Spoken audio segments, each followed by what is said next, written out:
Ginawa ninyo ito para patahimikin ang naghahanap ng katotohanan at pigilin siyang gumanap sa kanyang tungkulin sa Senado. Mga kababayan, dahil sa garapalang paggamit ng kapangyarihan, dahil sa panggigiit ng double standard, kung saan ang administrasyon ay protektado habang ang oposisyon ay tinatatahimik, nawalan na ng tiwala ang taong bayan sa lideratong ito.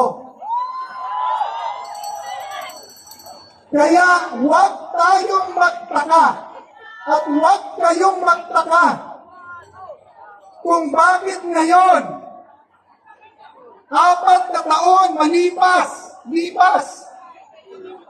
may pagbunyi ng Pilipinas ang kanyang panalo bilang Pangulo. June 30, nanumpa po siya. June 30, 2026, yung mga sumuporta sa kanya, nananawagan at nagtitipon-tipon na sabihin lang.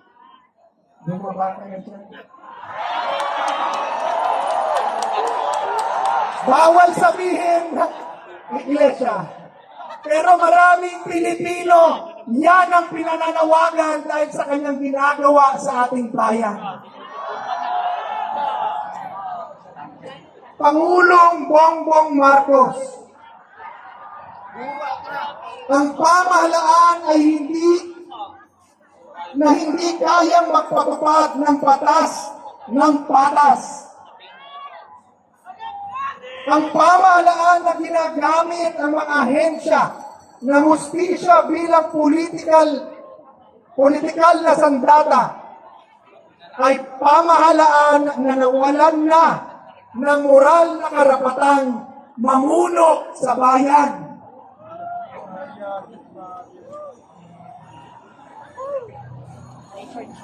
Pero may 2 taon na siya. Nakakalungkot.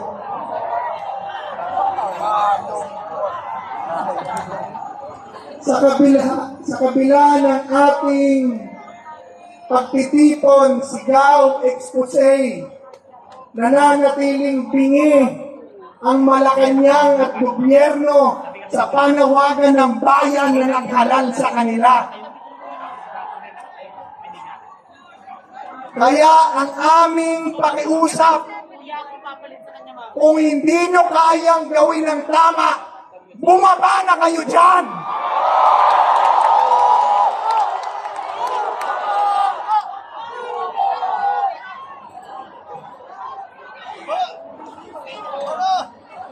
Ngunit, sa kabila ng lahat ng galit at sigalot na ito, may mas malalim akong panawagan. Mula rito sa Liwasang Bonifacio, ako ay umaapila mismo sa puso ng ating Pangulo, President Bongbong Marcos Jr. Nananawagan ako sa iyo.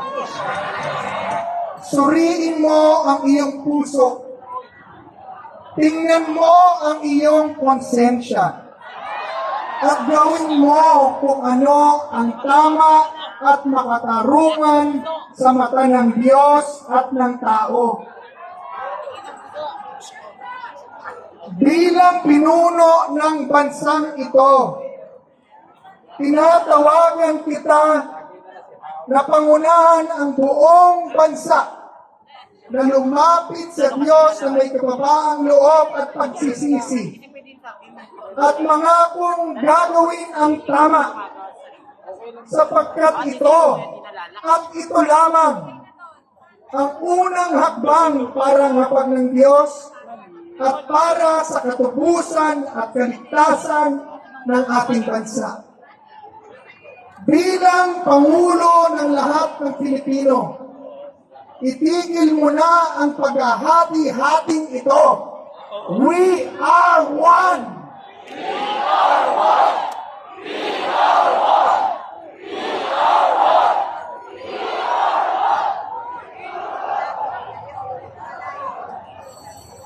Ipag-isang turing mo ang buong nasyon at ang lahat ng sekta ng relihiyon, partido, at lahat ng grupo. Isang tabi natin ang pansariling pagkakaiba-iba at hidwaan sa politika. Lumapit tayo sa Diyos sa pamamagitan ng panalangin. Panalangin para sa iyong sarili at panalangin para sa buong bayan. Magkaisa tayo na may mapapa at tapat na puso na ipatupad ang batas ng patas. Gawin ang nararapat at magtayo ng isang mas magandang bukas. Isang bansang nagkakaisa sa ilalim ng gabay at kapangyarihan ng buong may kapal. Kaya ngayong hapong ito, mula rito sa liwasang Bonifacio, pinaninindigan natin ang ating boses. Hindi tayo aalis. Hindi tayo tatahimik. Hindi tayo matatakot. Ang sigaw natin, katotohanan. Ang sigaw natin, katarungan. Nananawagan tayo sa isang bukas na malaya at patas na investigasyon para sa lahat. Kung talagang naniniwala kayo sa transparency, buksan niyo ang mga dokumento sa flood control scam. Ipakita ninyo ang tapang na imbestigahan ang sarili niyong bakuran. Huwag ninyong gamitin technicality o ang technicality ng batas para ikulong ang mga taong humahadlang sa inyong katawalian. Mga kapatid, manindigan tayo para sa totoong hustisya.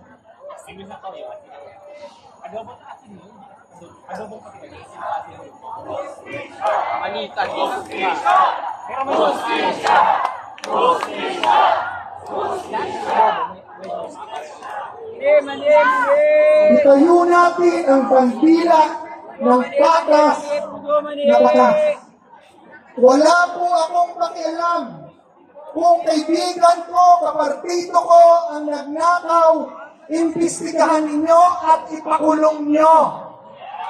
Pero pag partido nyo rin at kaibigan nyo ang nagnakaw, kahit sila, ipakulong nyo din.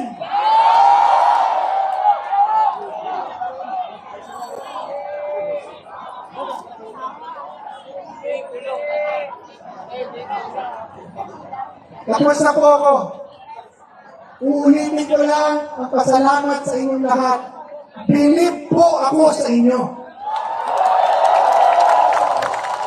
Kayo ang Pilipino na pinaninindigan ang kanilang boses at nagmamahal sa bayan. Kaya mga kababayan kong Pilipino na nanonood sa TV, Facebook at social media, natatakot pa kayo? Huwag na po kayong matakot. Pumunta na kayo rito, magkaisa tayo. Ayusin natin ang ating bansa. Maraming salamat po. Mabuhay kayong lahat. Maraming salamat po.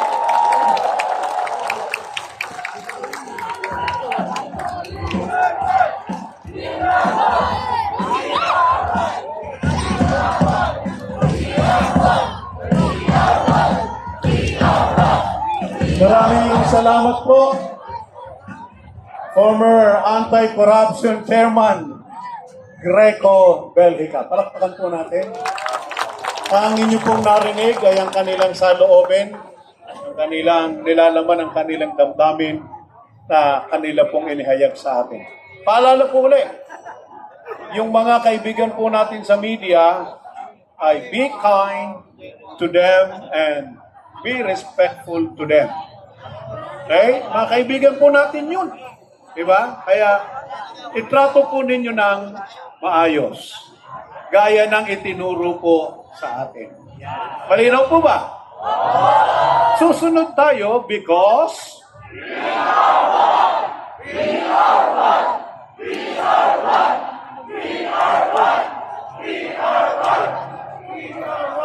okay, tama na. Panoorin po ninyo ang pagpapaliwanag po na atin pong mapapanood sa video ni Attorney Neil Abayon.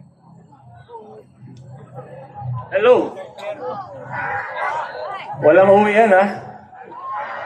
Wala pong uwian kay ikampoy ko ka. Ang layo po ng nilakad ko galing Garnet. Dumaan kami dito eh. Kaya wala po talaga muna tayong uwian. So, una-una po sa lahat, gusto ko muna pasalamatan po yung INC for organizing this kind of event. Kasi, kilala niyo po ba ako? Hindi. Ako yung madaldal daw sa YouTube eh. Yung quote-and-quote favorite DDS lawyer. So ako po kasi may personal advocacy din talaga ako na mag-explain ng batas, di ba? Ina-explain ko kung paano mag-apply yung batas sa mga actions ng mga public servants natin.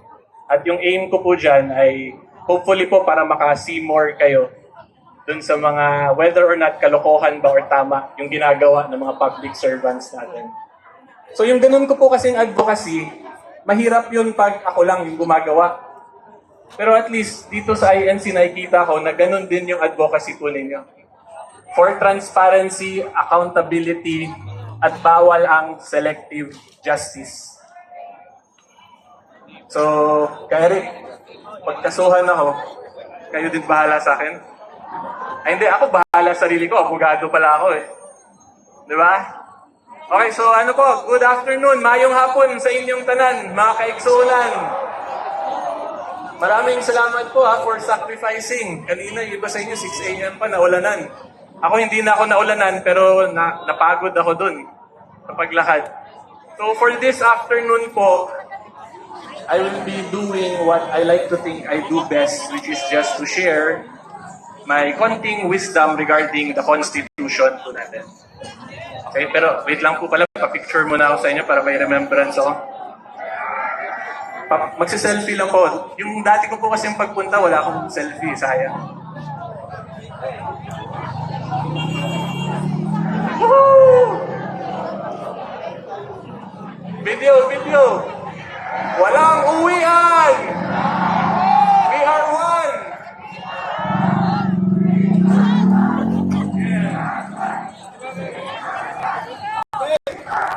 Okay, very good, children.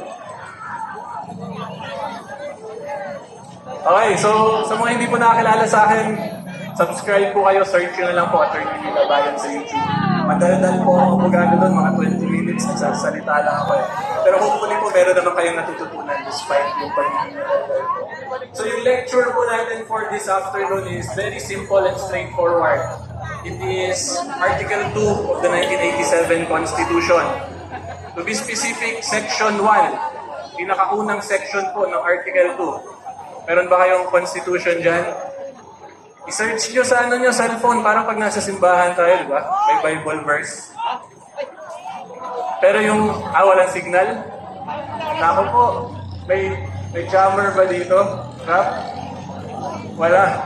Sige po, Section 1, Article 2 of the 1987 Constitution, ang nakalagay po dyan, the Philippines is a democratic state.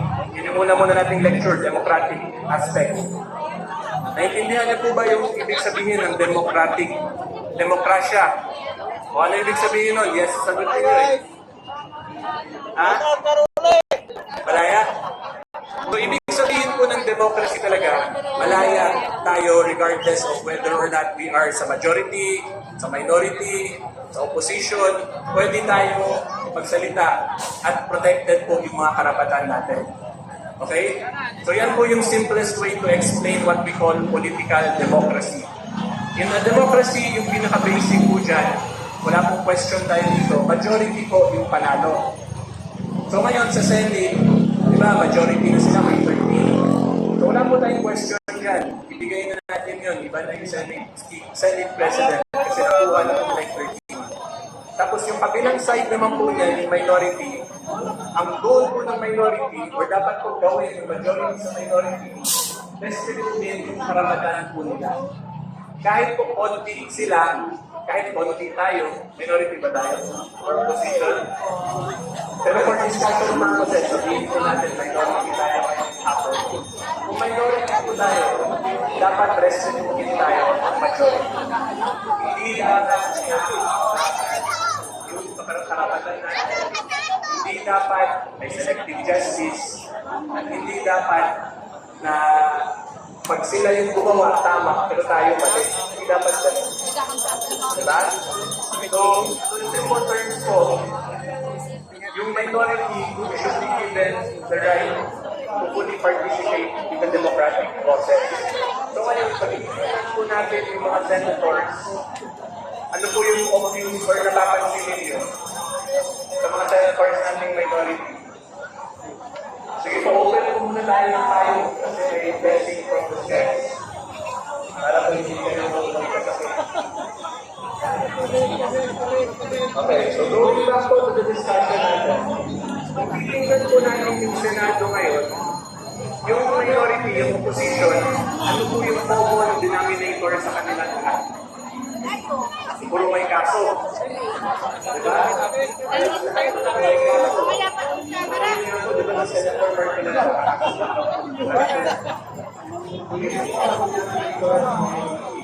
kung ano po ba yung practical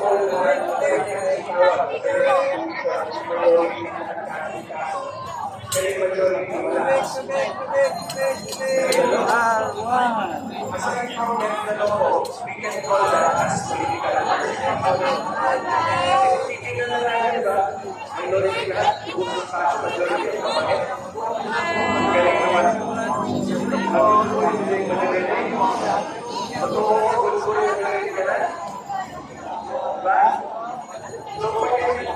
Nakita niyo ho yung dagsa po ng mga tao. Ganyan po karami ang dagsa ng tao.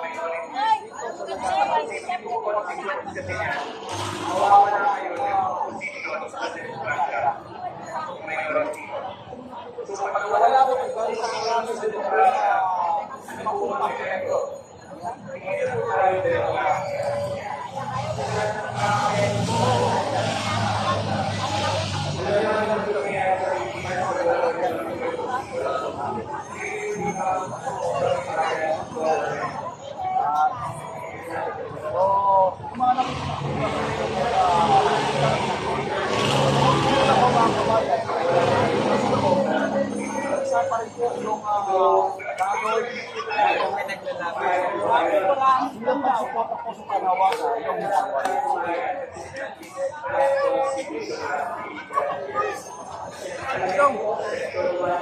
Ay!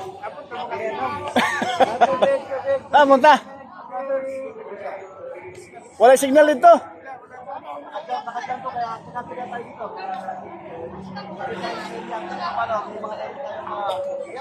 Parating na po rito mga bayan yung ating mga kapatiran dito sa mismong Liwasan Bonifacio.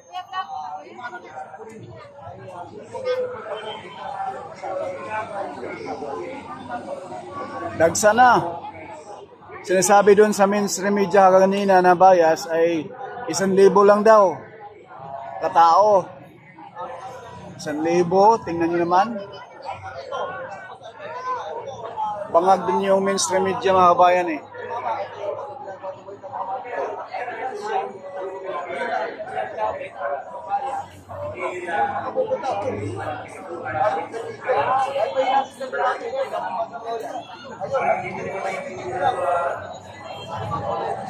Yung iba rito ay nagdadala na ng mismong